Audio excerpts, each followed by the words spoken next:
Mithrandiel here at PAX West 2017. I'm with Tom Conkling at the Antihero booth. Tim, tell us a little bit about Antihero for people who aren't familiar with the game.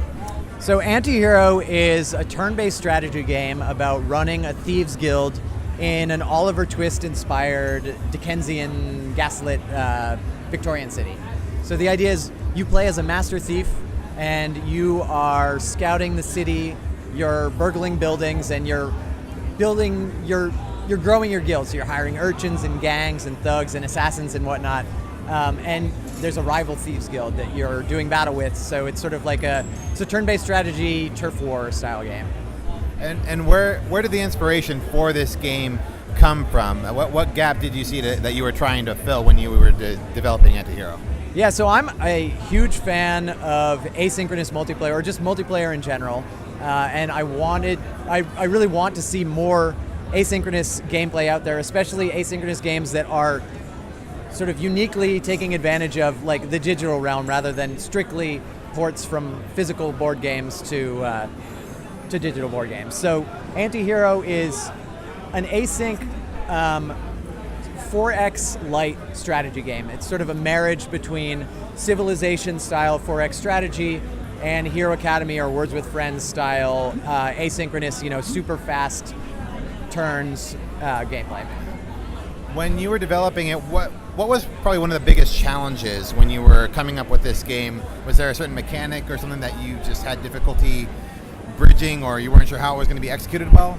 Yeah, I don't know if this is very interesting to talk about, but basically getting scouting in the game to work took a long time. So initially, when I was starting work on the game, it was patterned, everything was sort of patterned directly off of Civilization. But the thing about Civilization is you have turns at the beginning of a match that take, where you're just hitting end turn in order to get the next research. And then you have turns at the end where you're moving 1,000 units across the map or whatever, and it takes 45 minutes just to execute a single turn. And Antihero, or just really asynchronous games in general, need to be, their turn times need to be much flatter than that. So a turn in Antihero is almost always like 30 minutes to a minute and a half, regardless of where you are in the game. And so anyway, that's sort of a long-winded preamble. The scouting mechanic in the game was not lending itself to that style. Like, my initial instinct was you need to hire a lot of scouts and send them out into the world. And scouting is something you always need to be doing in this game. It's like uncovering the fog of war is a big mechanic in the game. And it wasn't until much later in development where I sort of married scouting and like the Master Thief's core functionality together that the system started working. So your Master Thief is actually your only scouting unit in the game. And you have him throughout, an entire match, and every turn you're using him to scout. And crucially, he doesn't end his turn where he last scouted. He always goes back to the Thieves Guild, and then he can like scout anywhere on the map that's on the edge of your fog of war. That was a really long-winded explanation, but like that's good. It's like super in the weeds, like designy. There's somebody out there who's like, I love scouting. I love uncovering fog of war. They just find that absolutely fascinating. Yeah. It was like uncovering fog of war and not ending your turn where you ended scouting. Yes. That was like, really Yeah. simple in the game, but it like took me a long time to get there. Yeah.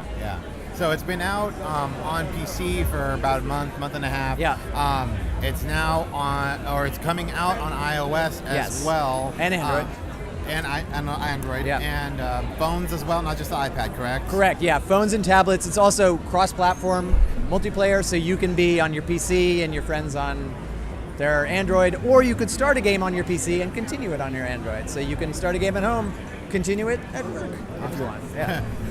Playing games at work. Right. Did not see that coming. And that's coming pretty soon? Pretty soon. Let's say definitely before the end of the year, and optimistically late October. All right. Halloween. All right. We are on the record. Yeah. All right. Anything else we should be looking out for from Antihero, or anything like you say your fan base or anything like that? Yeah. So I mean, basically, the next steps after mobile launches is going back and fleshing out the competitive multiplayer modes. So one of the things that Antihero does is every map has its own unique gameplay gimmick. that's sort of like themed in a specific way, in a thiefy way. So we're going to be adding more thiefy themed maps to the game, and then also I have some ideas that I'm not quite ready to like go into specifics about, but like expanding the single player content, which has been more popular than we expected. Yeah. So those are the sort of next steps for Antihero. And that's a good sign that you've developed an interesting world when people want to see more of that single player totally. and dive into it themselves. So, yes, it is gratifying. Tim, thank you so much for taking the time to chat with us today. Yeah, thank you.